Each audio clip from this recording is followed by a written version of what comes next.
you know, it is still the mentality that if I don't wear a jacket and tie, somebody is going to scold me or somebody is going to laugh at me. Some schools in Nigeria now, especially in Ogun State, they've started wearing Adire as uniform.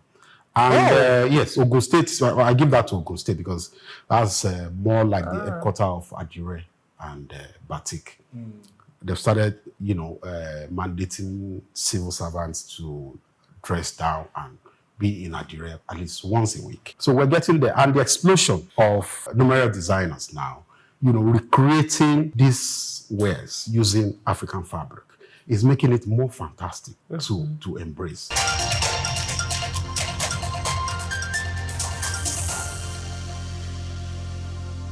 Africa has always been dressed in meaning. Before fashion shows, before hashtags, before runways and red carpets, our fabric spoke. They told stories of kings and queens, of resistance and ritual, of identity woven carefully into clothes. But somewhere along the line, something shifted.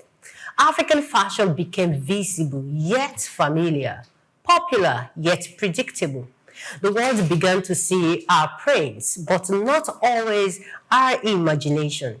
Now we ask a deeper question. Is African fashion being celebrated or simply consumed? Because heritage is not a costume, and tradition is not a cage. It is a living language meant to evolve, not to repeat itself. True creativity does not copy yesterday, it converses with it. It takes the past by the hand and walks boldly into tomorrow. And in an industry driven by trends, speed, and imitation, originality has quietly become an act of courage. My name is Olevi Idolo, and this is Just Africa. And I'm not doing this alone. I have my favorite person with me. Proudly, Delta Pecan. Yes, Emmanuel. Yes. Well, it has to show. In case when I get to my village and they don't recognize me anymore, that's how I'm on. Hello Lagos, hello Nigeria, hello Africa. It's another interesting conversation we're going to have today on Just Africa, and I'm so glad that we're representing culture today. Yep. Even though it is from one prism, but it covers a lot. Yeah. I know if I addressed as a Delta person now, some people will be like, where is this come from? But at least this one covers everything. Everybody understands it's just Proudly like Delta. The fact that I'm wearing the same Delta, don't put anything to it. But it's going to be a very interesting conversation today because we have a very interesting guest today, which we have been waiting so long to have. Exactly. But we don't let her get the cat out of the bag yet. So on Just Africa today, we step into the space where ancient meets modern, where African craftsmanship meets bold expression, and where fashion becomes a statement of identity, not imitation. This is not just a conversation about clothes. It is a conversation about who we are and what we remember and how boldly we dare to create. Our guest, Agboola Odunfa, is the CEO of Aoafriq Clothing, also referred to as Aoafriq, a contemporary African fashion brand. Odunfa focuses on reintroducing African heritage through fashion, combining traditional styles with modern aesthetics. He emphasizes creativity, urging fashion designers to innovate rather than simply copying existing designs. Under his leadership, Aoafriq aims to create bold, expressive pieces that celebrate individuality while honoring traditional African craftsmanship. He has been vocal in the Nigerian fashion industry regarding the need for originality and the blend of ancient and modernity. Yes, we want to say a very big welcome to... I don't red carpet, but let's do green carpet. We wanted to go with a red carpet to Mr. Agboola so he can walk in. You can see him, he's all, in fact, when you see him, you know this is Africa. Yeah. Welcome, sir. Welcome to the show. Thank you very much. Point of correction. It is Odunfa, not Odufa. Odufa has a meaning. Odunfa has its own meaning. Odunfa. The meaning of his own, so that you don't mix it up. So what does Odunfa mean? Odunfa means Festival of the Oracle. Odufa means message or the readings of the oracle. Wow. You see? So you can see that. The culture, just I in the and names. Agboola are proudly representing Aoafriq today. We are starred by this amazing guest live here in the studio. So, talking about originality, I have seen Aoafriq style for a very long period. If I what is trending, what many people see as palazzo today, the first time I saw it was with Aoafriq. That's what everybody is trending on right now. So now the question is, why have you always stood on the ground of originality? Thank you very much once again for having me. What we need to first understand is that where is the original styles from? Where did the combination of colors came from? Where did the master fashion came from? It is Africa. It is only when the Europeans, the Arabs and the French came into Africa with their colonial missions that saw this, stole it, and then, washed our mentality, erased those that are hell-bent on sustaining that style and culture, through slavery, and then they now introduced and forced us to identify, as Oyinbos. This mission was not just a day, it's for hundreds of years. But now, Africans are gradually, returning or realizing that the style originates from Africa. And it is important that you start identifying with Africa or African designs. Now, we got into the system, of fashion to represent Africa about 10 years ago. Okay. It wasn't a smooth ride. Yeah. We, after evaluating what people wear and how people style themselves, it is not what they want to wear. It is what they grew up to understand is the norm. Yes, yes. Like an average person, you wake up, you want to go to the office, you assume or you believe that you must wear tie, wear a jacket or shirt and all that. Yeah. This is not African style. True. Fela, in one of his songs, said a lot about, representing Oyinbo while you are suffering here in Africa. Yes, right. So we came in to, correct that notion and then also sensitize our people that you are far more beautiful or far more handsome if you represent your culture and heritage. It's not just about wearing, you're passing a message that this is who you are. It's about identity. It's beautiful than, beautiful and cheaper than, rushing to stores and spending millions of naira on one pair of dress. You can be more elegant by dressing Africa. So what did we do? We study what people are wearing. We now represent them using these African fabrics. And let me tell you, Ankara is not originally Africa. Okay. Yes. I was going to ask you something towards So that. the original fabric, original clothes for Africa are hand-woven. Either in kente or ashoke. Okay. Hand-woven, which originates from raffia, leaves, the 3 barks and all that are woven together. When a woman tells you that Africa is full of monkeys and naked baboons, it's a pure lie. Before the advent of these colonial masters, we are already styling ourselves. We are living a civilized world or civilized lifestyle before they came in. So we prefer that original, that you have to make your own clothes yourself, dress the way you want, so that people will see you and see your. You don't need to tell anybody that this is where I'm from. Yes. Yeah. Like I travel worldwide, I wear my style, my culture. I don't need to tell you this is where I'm from.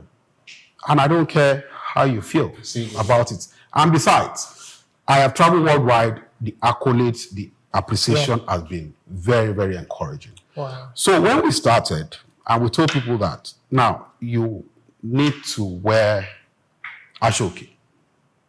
Try this on. People were saying, no. These are clothes of my forefathers. Why should I be seen in them? And you're wearing jeans. Jeans is also hundreds of years old. Yeah. So why not, add colors to it? Represent your style. An ashoke pants that is sewn like jeans, looking more beautiful than jeans. And then you have to pay 10% of what you pay for your jeans for that ashoke. It was difficult. But we insisted. We remained consistent with our style. And then we grow from design to design to design before this explosion. Wow. Because we're explaining the origin of African culture and dressing, right? I wanted you to first explain what it was wearing, what material it is made from. Because the truth is, once some of us know these things intricately, we can now go to the market to source a particular one. Because hearing for the first time that the Ankara is not even our own, we need to know which one is our own first, since we want to represent our guest. Thank you very much. To start with, what is our own originally is the ashoke. Ashoke. And the kente from Ghana. Of course, kente is not just Ghana. Most parts of Africa also use kente. It's hand-woven, They use thread to make it, like ashoke. Then adire or batik. So these are tie and dye. From plain fabric that is made into different design with dye materials.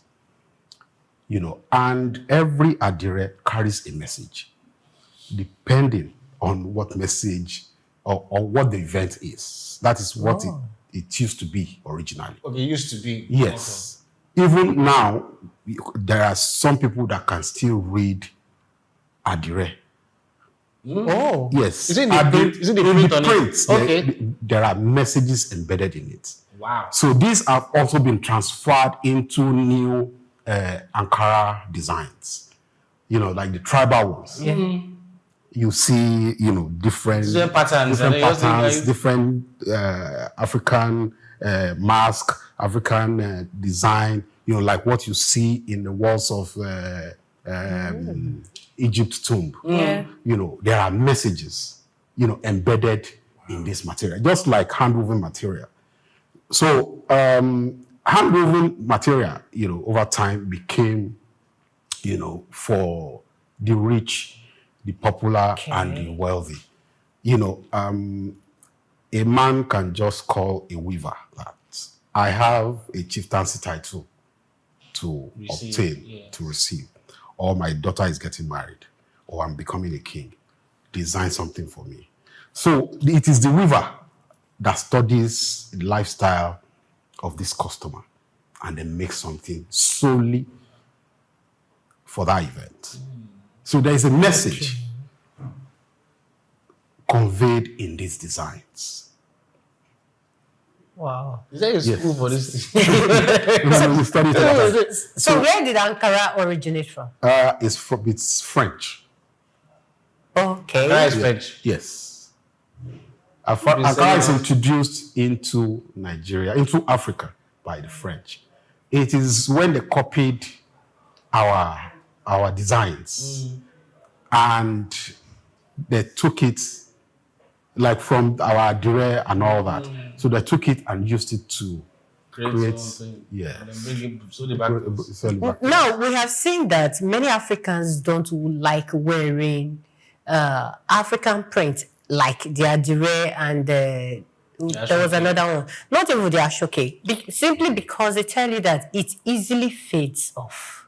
The moment you dip it into water, all the dye, everything comes out, and the cloth is out of use almost immediately. That shows a sign of low quality.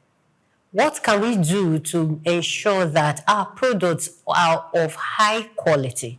So we don't just say, okay, is adire now. Someone like me, I don't like rocky adire because for that same reason, the moment I wash it, it's gone. Let me correct that notion. Okay. Adire does not fade off. African clothes, originally, are meant to last forever, not just 100 years. What I'm wearing is about 60 years old. Yes, I have fabric of 100 years old. Yes. Adire batik is meant to last lifetime if you don't tear it. Yes, of course, we have imitations of, in every sector of manufacturing. So maybe you are referring to the imitated ones or the ones produced in China. You know, like it's polyester. It's like a nylon bag material. But the original Adire is not just 100 years. It's meant to last a lifetime because these are crafts. They are originally designed. They took time to design them. So a lot is put into it, not just the time, not just the money, but emotion, passion, and originality. This will even outlast agents. Yeah. So maybe you need to upscale the price you pay for these things. Okay. So that you get value. You will see some Adire, you will even think that it is made by machine, and meanwhile it's handmade. Same thing with Ashoki. So how do you maintain it? Because the truth is, again, most of these things in your course of movement around, maybe they get stains, or that is where the fear is always coming from. How do you wash it? How do you dry clean it? Does it need washing machine or hand washing? Because these are the things that, in terms of maintenance, would ensure that it is sustainable, it lasts for a long time. Like I said, so these are crafts. A lot is put into it. In those days, it used to be ceremonial. So when you wear, you dry it and then fold it and keep.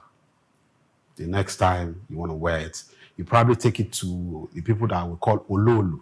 Then there was no electricity. It's like a mallet. A mallet, hammer, like a wooden hammer. They use it to press it, to take the shape.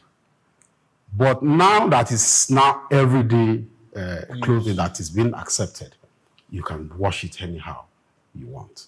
In fact, there are precautions for Ankara, and that can pass for Adire or Ashoki. But then again, I will advise you use a recommended soap. You can even wash it in a washing machine. Nothing will happen to it, so long as you get the right quality. Is this an Adire? No, this is Ashoki. This is Ashoki. This is Ashoki. Ashoki. You know, the thing is, we need to learn from Ashoki is hand woven. Adire is the one you tie and dye. Yeah. You know, you get the plain fabric, whatever fabric you want, maybe cotton, maybe linen, maybe the one we call teru, you know, which is the low profile. Now, the quality is in the quality of the dye materials. Yes. And the patterns. Yes. Okay, so Ankara has come to Africa. In fact, it has been associated with Africans right now. How much has the other part of the world accepted our Ashoki? How much have they accepted our Adire? Can we confidently say, just the way Africans have accepted Ankara and Ankara has become our thing, can we say that the other part of the world has also accepted our product and they can rock it, wear it anytime, anywhere, the same way? Let me tell you the truth. The foreigners appreciate this more than Africans. Yes. Because if you watch the ceremonies by the West, you will see some of the light-colored people wearing Adire, wearing Ashoki. In fact, they love to be identified more with this because most of them have come to realize that what their forefathers, the stories their forefathers told about Africa is not true. Now, about 6-7 years ago, some of these big brands, you know, if they sell a pant for, say, for instance, 100,000, if they introduce a patch of African colors to it, they sell it double the price. Yes. Wow. because of that representation. Yes. Now, look at the events in Buckingham Palace the other time. If you see the number of people wearing African clothes, they are almost equal to people wearing, jacket and tie. The last popular video of Janet Jackson, 95% of our crew were in Ashoki and Adire. So tell me, it is us because a customer can say, Shibi is just Ashoki. That can I just buy that? I can just buy there and put together. And you're selling at this price. I don't want. Or I can't pay so much for it. But the Oyinbos will pay double the price. We've had shows worldwide. In fact, organizations reach out to us that come and rock our runway. Yes, because I wanted to ask you about London. In the US, UK, and Europe. In fact, in less than 2 weeks, we have a show in UK and another in Paris. We were invited. We didn't apply for it. We were reached out to because they've seen the consistency. They've seen the line at which we're towing. Okay, so looking at it, those over there, they've come to accept this is our African print fabrics. They've come to accept it. But come back home, just as you rightly said, we still do Monday to Thursday wearing tie. When are we going to get it right in Africa? When are we going to say, okay, no, you don't necessarily have to wear tie and wear other fabrics. We're Africans, let's tell our stories ourselves. Because some persons will still tell you, I don't like native. That is the name we've given to our own clothes, native. So I cannot wear native to work. I can count the number of natives I have in my box or in my wardrobe. When are we going to get to that point where every African will get to understand that this is who we are? If we can't accept ourselves, why should the rest of the world try to copy our style? We're getting there. And gradually, that is coming to play. It is still the mentality, like I mentioned earlier, the mentality that if I don't wear a jacket and tie, somebody is going to scold me or somebody is going to laugh at me. Well, gradually, we're getting there. Some schools in Nigeria now, especially in Ogun State, they've started wearing Adire uniform. And yes, Ogun State, I give that to Ogun State because that's more like the headquarters of Adire and Batik. They've started, mandating civil servants to dress down and be in Adire at least once a week. So we're getting there. And the explosion of numerous designers now, recreating these wares using African fabric is making it more fantastic to embrace. So gradually we're getting there. But we still cannot rule out the fact that you call an event African show and somebody is still coming there dressing like Oyibo. Until I usually advise organizers, if you say it's an African show, state category candidate, you must be dressed like an African. But we're getting there. We're embracing it because I know what it was about a decade ago when we started, and I know what it is now. But we've had customers saying that I've dressed all my life like an Igbo. Now, you're going to change what I'm wearing. Put money down, design, redesign my look and all that. So we're getting there gradually. It's tough, but yeah, okay. It is. It's like, well, I know that you mentioned it in passing, but I'm going to go back there because I know I asked you there's a school for some of these things where people go and learn it. So, but what that caught my attention was when you talked about messages in the prints, right? I know that somebody when we dressed send messages. I went to MC one wedding. And then they told me the way I was wearing my cap was wrong. The way it was faced. Like where they said if you are married, it goes to the right.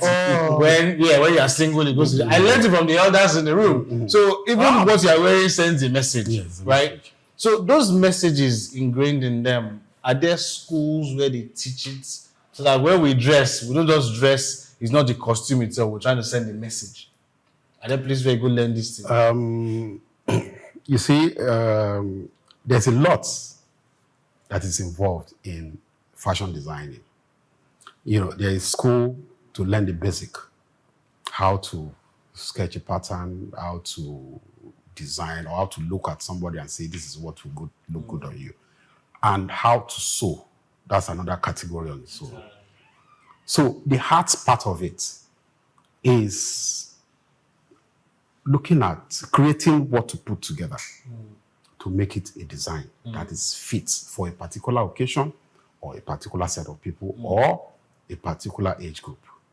Now, the messages in these clothes is not what you learn in basic fashion school. Okay. These are embedded in history. If you go online, you will see all this, what this design means. Okay. Like sometimes ago, there is one of our clothes made with Ankara that I presented to a customer. I said, no, this is evil. I cannot put this on me.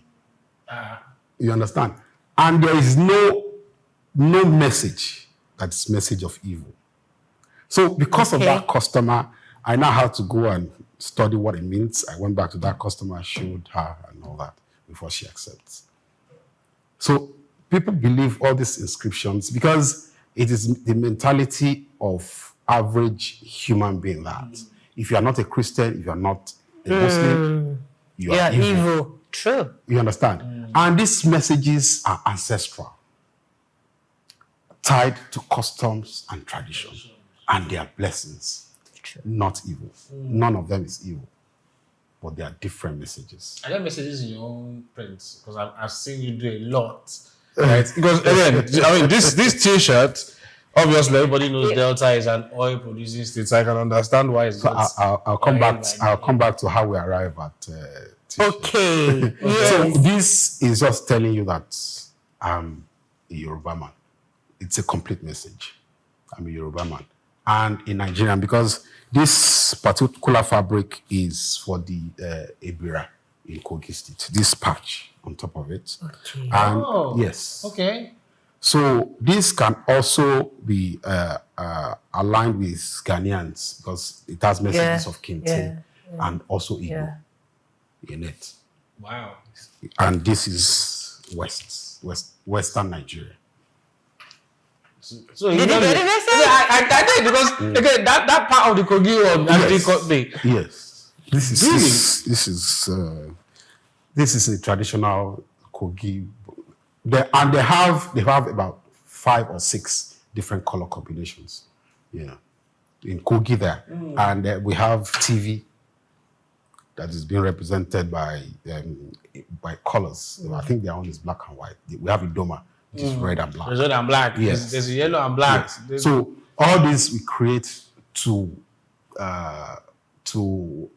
sell to people from those regions or people that have love for that tribe. Okay. Yeah, I am loving this conversation because many people have saved me on my beads and they were like, stay away from her. Okay, so that when you talked about the evil thing, I clearly understand what you say because people have not come to realization that this is what makes us Africans, not the Thai and all that. And once you're not a Christian, you are evil. Okay, so when you started, how was it when the first time you were on the runway outside Nigeria? I know in Africa you've been to so many runways. How was it back then? How would you say the level of acceptability back then 10 years ago, and what kept you going? Because Aoafriq is a known brand right now. Or rather, a global brand. Right? Global is fine. Yeah. You see, in terms of financials, Aoafriq is not there yet. But what kept us going is that there's no fashion runway, local and international, that we don't get applauded. You understand? Because we have carved a niche for ourselves and ensure that what we are doing is not what everybody is doing. Rather, we're being copied. Yeah. So we put passion into what we do, and we create our own designs from scratch. And it is not in conflict with any other designers. So at every runway, we get applauded, we get appreciated, we get accolades. That alone is an encouragement for us to continue and do better. Every time we come out with new stuff. In fact, there is no month that we don't create something new. Yeah. Wow. And like what you're wearing, the beads are also accessories. Yes. There are some parts of Africa that up till tomorrow, this is the way they still appear. Yes. Beads, even their waist beads, it goes all the way to their thighs, True. which is forming their clothes. Now, these are the set of people that the colonial master says they are monkeys, they are evil. They pay so much money to visit that region, film these people, use it as documentary, and then make more money from those that believed them in the first place. So these are the set of people that they cannot change their tradition, they cannot change their lifestyle. So we've read stories of where the colonial masters goes to a country in Africa, wipe them out, and then inject white people there. Like Africa generally is black. Yeah. If you see white people claiming to be from a location in Africa, they are being injected into those regions. Wow. Yes. Okay, so I mean, I love the Aoafriq brand, and I've seen some of your work in places where I keep asking, how did you get here? So pardon me, but I noticed there's a consistency. These line patterns in many of your clothes, the designs are different. You could have maybe backside pockets and all, but there's this consistent use of lines. Is it particular to your brand? Because even the cap you're wearing is got the same lines. Okay, let me take you back a bit. I told you I joined fashion, or the wearable arts business 10 years ago. I did not inform you that I'm into construction. Yes. I'm into construction, metal, civil, and also power line. So I'm also into communications. I'm also into security systems. So I attend business meetings and I talk to my clients. And I have arts background. So all I need you to tell me is what you want. And I come up with a sketch matching or representing what you want. Then you approve the drawing. Then I go back and do that construction. So my entrance into fashion is on a template that I have an idea of how to visualize and conceptualize and design. I didn't go to fashion school. Yeah, did all this. Yes. So because what is on the table with us, you didn't go to fashion school. Okay. And all these things are popular. didn't. You've got these lines everywhere. I think power cables are. So it is registering combination of thoughts, combination of designs, and then passing a message. Wow. I saw a jacket that looks like what these guys who do power. It's got pockets here everywhere, and it's a jacket. Yes. But it was made with these lines. I'm like, Ashoke. is there anything else that you've not tried with your clothes? There is nothing actually. We made jacket, we have dungarees, we have waistcoats. In fact, we did a lot of jeans materials. You know. So originally what we do is to recreate what people love to wear. If you love to wear jeans, we'll make it for you using African fabric. If you love to wear a jacket, if you say you must wear a coat and tie, we'll do one Make it for for yes. African print. Yes, talking about your styles and designs again. I'll take you back to what I said earlier. The first time I saw this palazzo trouser that is trendy right now, first time was with Aoafriq. I don't know if you started it, but it has become a trend. Was that your signature? Yeah, I would say yes, because it's totally different from what others are doing. Yes. So what people do, because now I am technical about introducing my new designs online. What they do is, there are a lot of fashion businessmen that all they have is money and then a copying mentality. They look out for a trending design. They copy it, go to wherever they want to go, buy fabric, most times cheap fabric, and then mass produce. Aoafriq does not produce up to 5 of each pattern. So everybody wearing it is unique. Yes, it's unique. So that you don't just go somewhere and then see people wearing it up and down. Most times, there are some design will make just one. So you don't go anywhere and say, we're dressing the same. Limited edition. So our designs are unique and they are accustomed to us. Okay. You wanted to tell us about how T-shirts came into Aoafriq. Okay. Now, from time, African dressing is usually 2-piece, 3-piece, or 4-piece. But in the modern age, you wear jeans and then you wear a T-shirt, or you wear jeans and you wear shirts. So this is Afrocentric. You don't have to wear a complete piece looking the same. That urbanization, that modernization is what we introduce to people. In fact, we most time discourage people from wearing the same thing up and down, but some customers will insist. So in creating something different from the fabric you wear as pants, we created T-shirts, telling different stories. Now, if you see this Delta Pekin, there's a crack in the prints. I see. And the message is that there's crack in that region. Where the government, the community, the oil companies, and then the people, they don't have the same understanding. They are all out there to outsmart each other.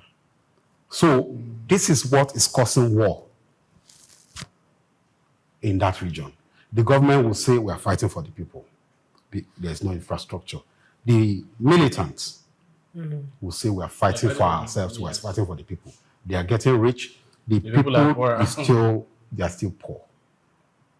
The community will also come and say, you cannot do this if you don't settle us. We are fighting for our people.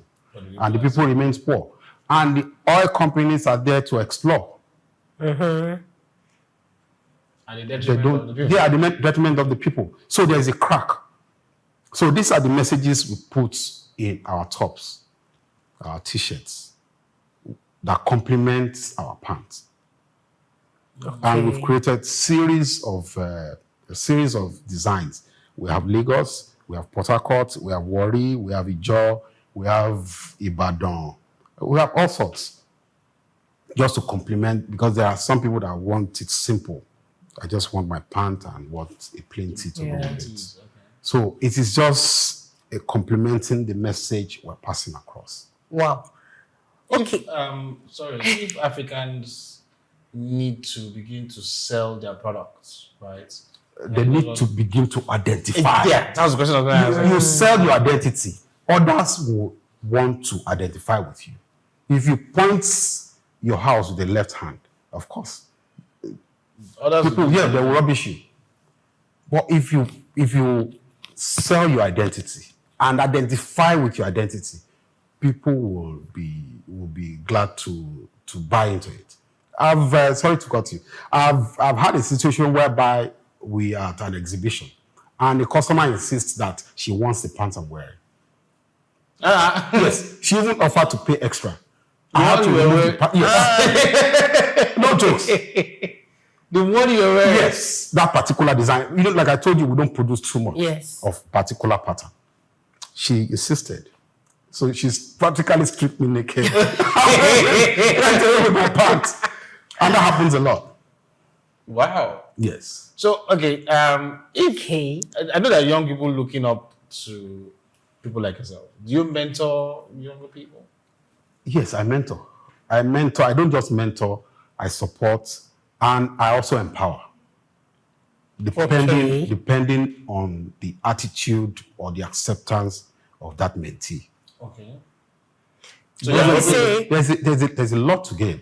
Okay. So you have like want people to replicate what you already do? I don't mind.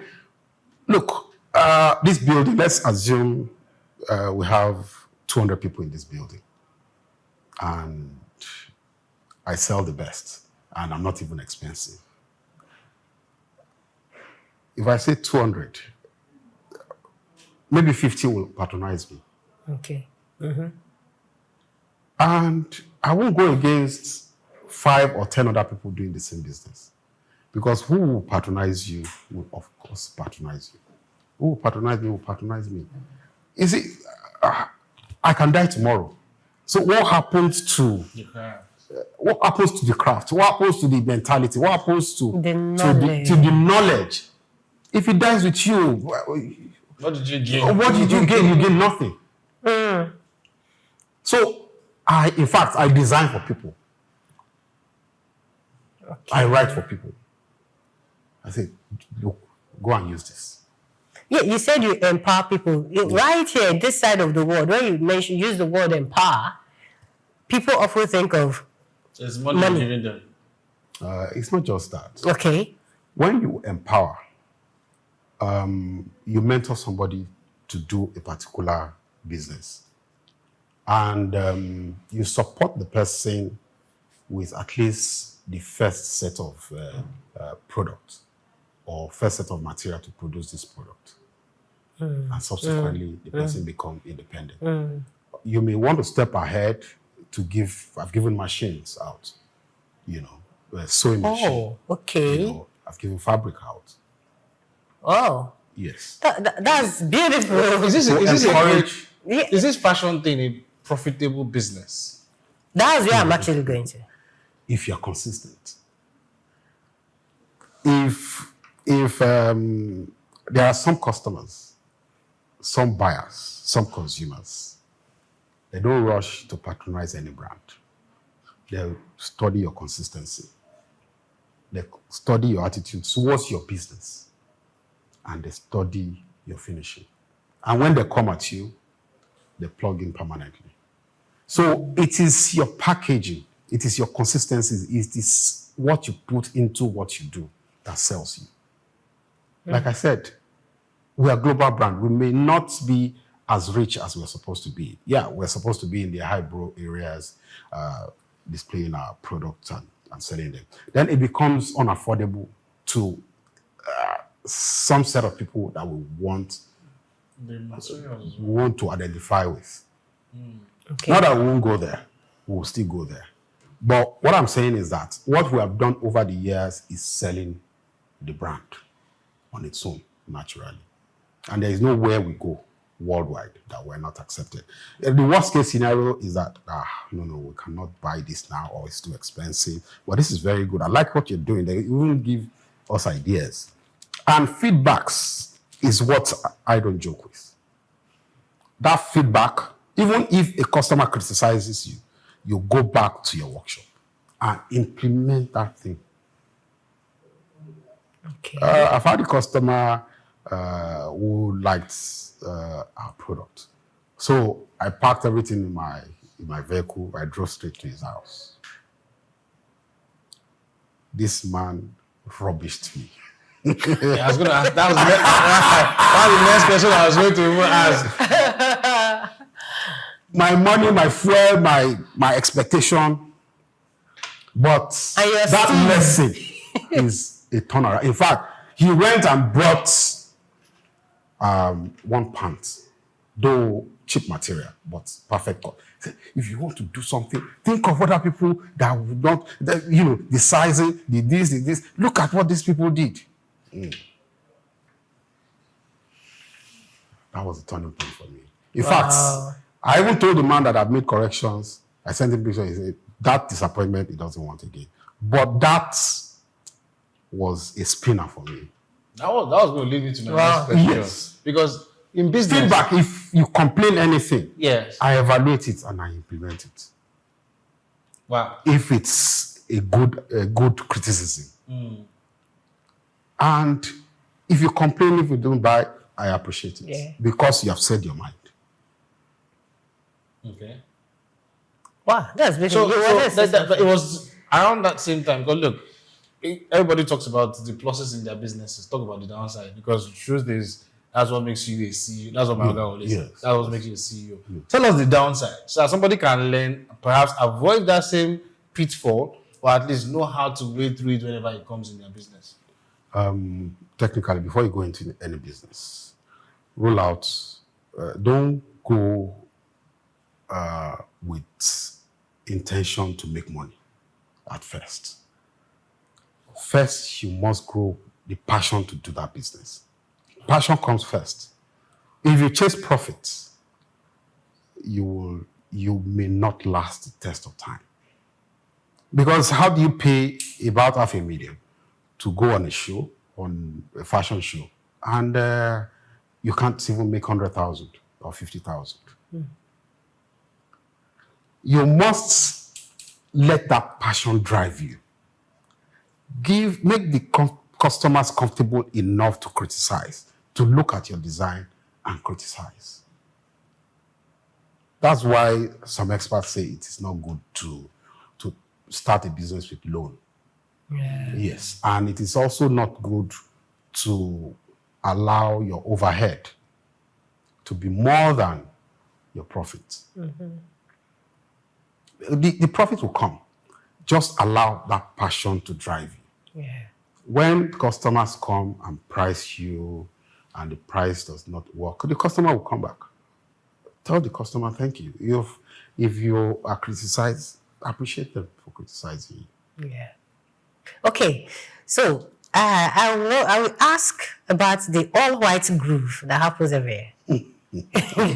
But then, before that, international collaborations. Are there any international brands or non-bodies that you're working with internationally that helps promote the Aoafriq brand? We've had an international brand came from Canada about 2 or 3 years ago that we did a fashion runway in Oriental Hotel.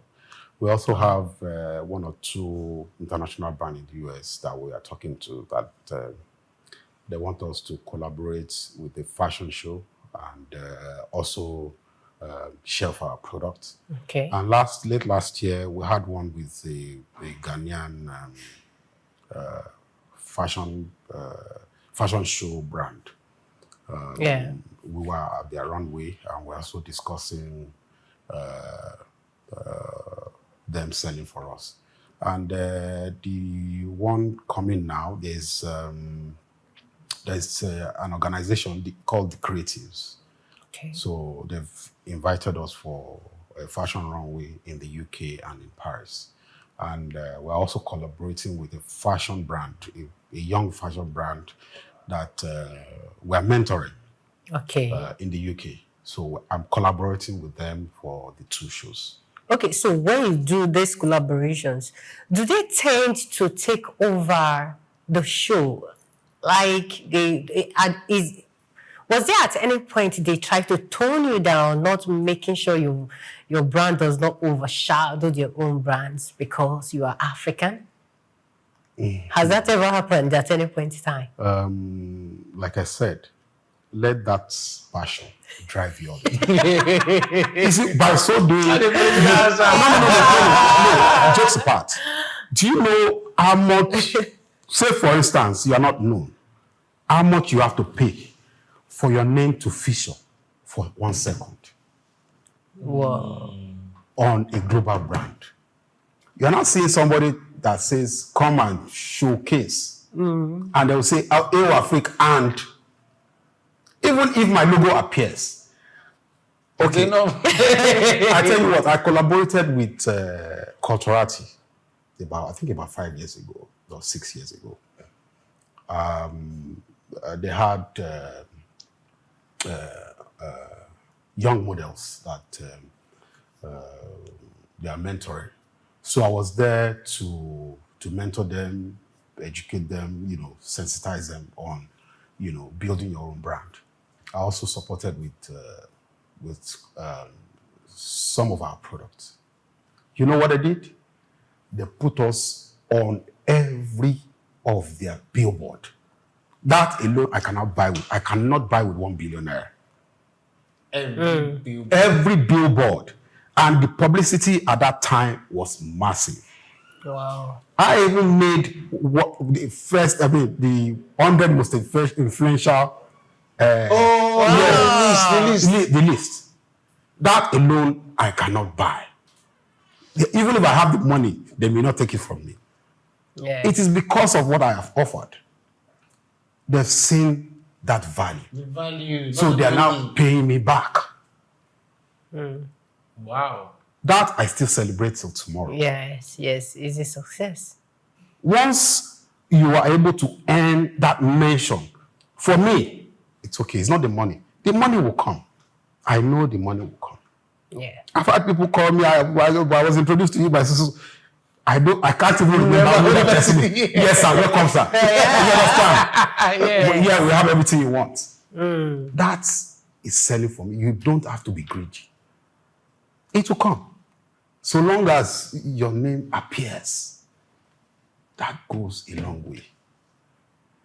From Lagos here, you are going all the way to London, you are going all the way to France or Germany. Even if you have to pay for your ticket. If there are some brands that will even pay, they'll say, no, we cannot put your product on our runway. Wow. That alone is a mark of excellence. Yeah. I praise myself for that. Okay, so let's talk about the all-white group. I know it's something that happens. Is it every year? I know it's, but I know it's your birthday. Around August. Yes, every of your birthday. So tell us about it and how it has promoted the brand. I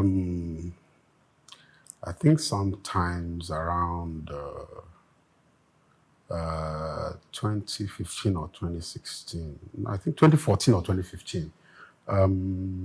My friends wanted to celebrate me, and I'm the type that love to celebrate people. I appreciate people a lot, and I celebrate people.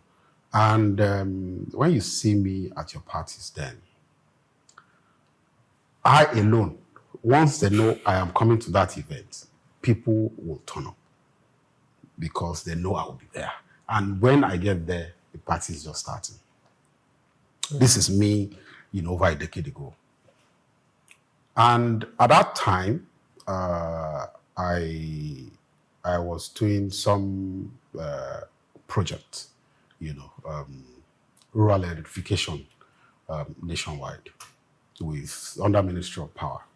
So I already created an identity for myself. I always wear a short sleeve white shirt. So each time I travel, I buy them in hundreds, and then I put that logo, that my initials, AO, crafted into a logo. So they were already calling me Mr. White then, because they would say, we saw one guy, he came in a white shirt, or that guy that I always wear. For those that does not know my name, I always wear white shirts and all that. So I was now talking to some of my friends that, okay, we cannot have you celebrate your birthday passively. You have done all of us strong things. What should we do for you? So somebody just said, okay, why not let's have a white party? Oh, really? That sounds new. Let's give it a try. So we decided to use a venue in VI. The place then, their lounge. So we were thinking that maybe 20, 30, 40 people will attend. We were shocked that, almost 300 people attended the first event. Who was invited? Yes. So we took over the whole of their regular side, the whole of their VIP side. The whole floor was filled up. First edition. And right there and then, people were saying that this cannot be the end. It must continue. The second edition, the same thing. As a businessman, Yeah.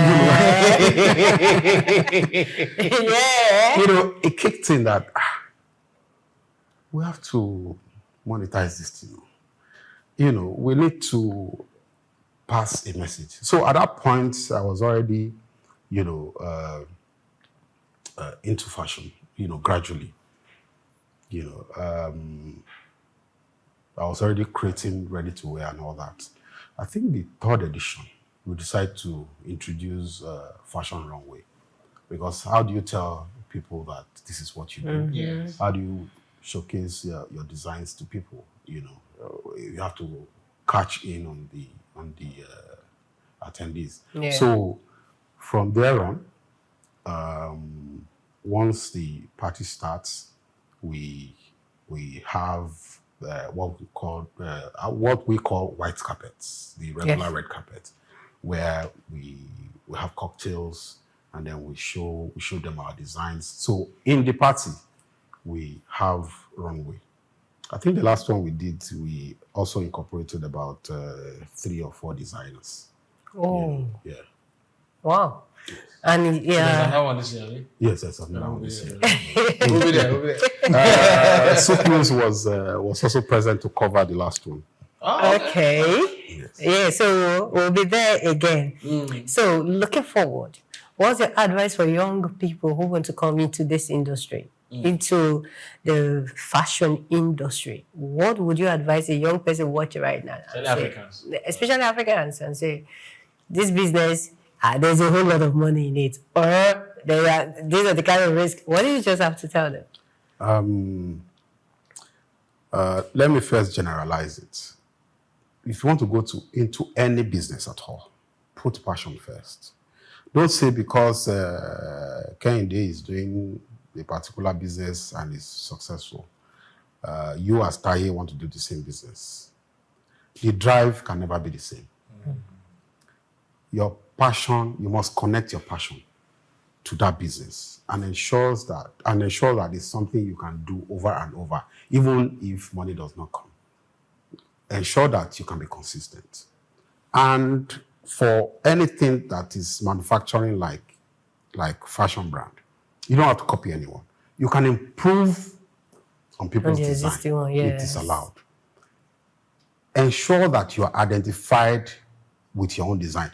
Like in those days, if I go to any event, if I see someone wearing something like what we do, I get agitated.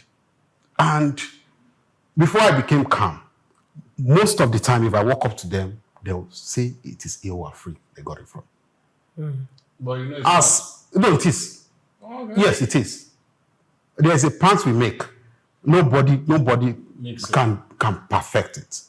The palazzo, yes, people can perfect it. But we call it babu pants. Okay. Even as far as London, I walk up to them. They say, yeah, I got it in Freedom Park, or I got it from Aoafriq. I don't know you. They don't know me. That alone is super confident. So I stopped bothering people. After a few tries. I stopped bothering people. Because that design is our star product. So I'm passionate about it. Wow. So what I'm saying is, while you represent African identity, you must have a style identifiable or accustomed to your brand. So that anywhere they see, they say, no, this is Aoafriq. Or you stole this design from Aoafriq.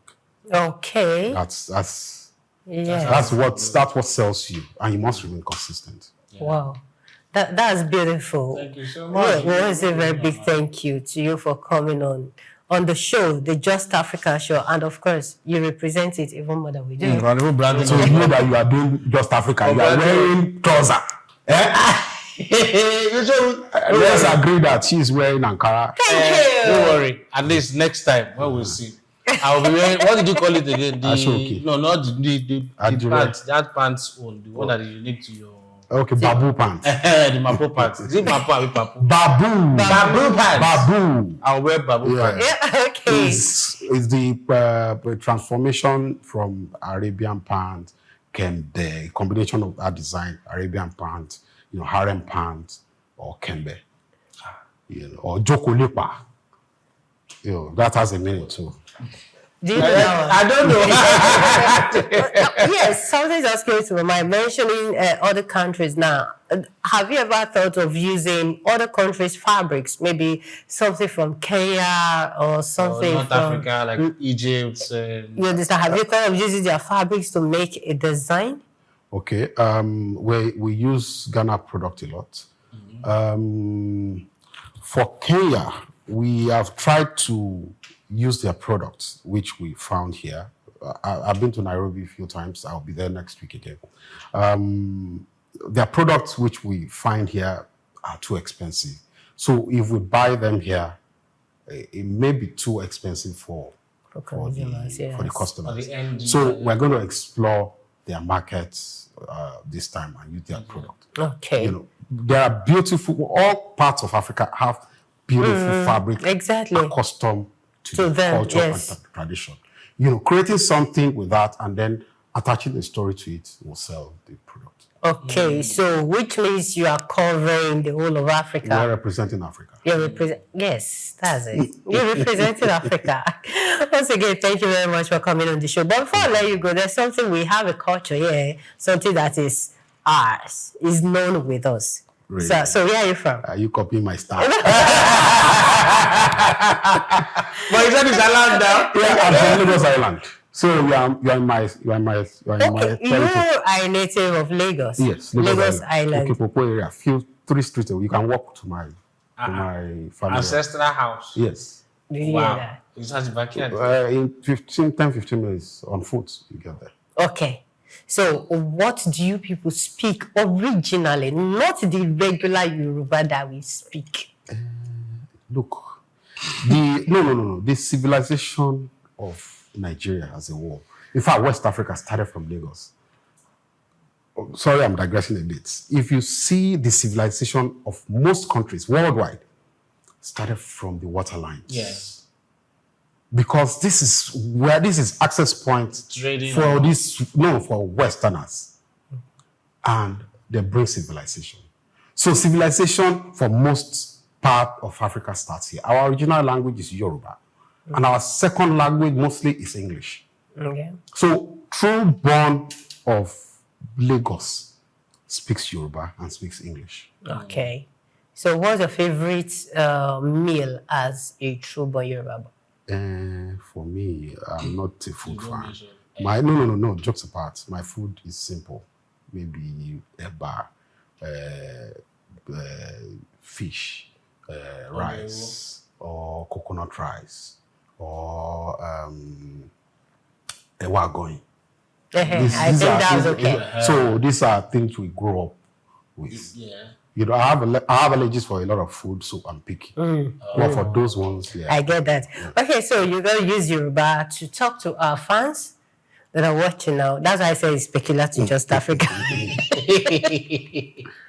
that's why I said that was peculiar to Just Africa. So you're going to use Yoruba to talk to our fans. You're going to greet them. Then you tell them to keep watching Souk News TV, subscribe to Just Africa, and keep rocking Africa fabrics. In your look at that. Our own Yoruba. No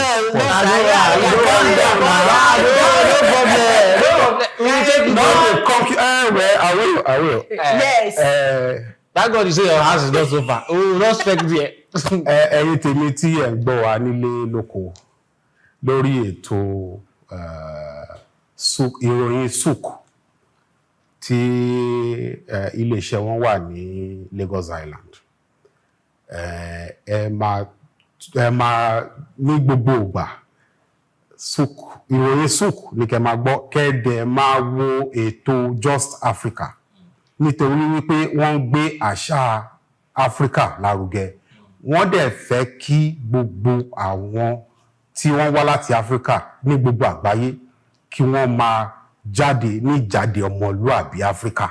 Kẹ́ máa wọṣọ tí wọ́n máa fi dá yín mọ̀ àti gẹ́gẹ́ bí ọmọ adúláwọ̀, nítorí wípé àṣà àti èdè wa ó yàtọ̀ sí gbogbo àṣà ní gbogbo àgbáyé. Ẹ̀yin gan ẹ rí wípé ìmúra sí yín tẹ́ bá múra bí ọmọ adúláwọ̀ ó máa jẹ́ kẹ́ gbayì, ó máa jẹ́ kẹ́ gbayì gbẹ̀yẹ ní gbogbo ibi tẹ́ bá lọ. Ẹ ṣé, orúkọ tèmi ni Agboola Odunfa, ọmọ Àjànàkú nígboro Èkó. Ẹ ṣé o.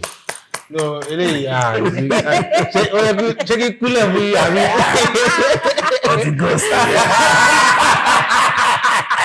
Thank you so much for coming on the show. At this point, now I feel incomplete. Even though you say yes, I feel incomplete, but going forward, at least with his guidance, I'll be dressing more African. Yeah. Even the t-shirt itself, I might lose it. Yeah. And just maybe if I dress like this and come next time. Of course, it will be. Somebody might just see me and decide to give me a cheap dancing title. Maybe. Do that kind of thing. Is that Maybe a disciple of Shango. Might just decide to know this boy. I might like Shango Beye. Shango Beye or Shango Bayi. No better.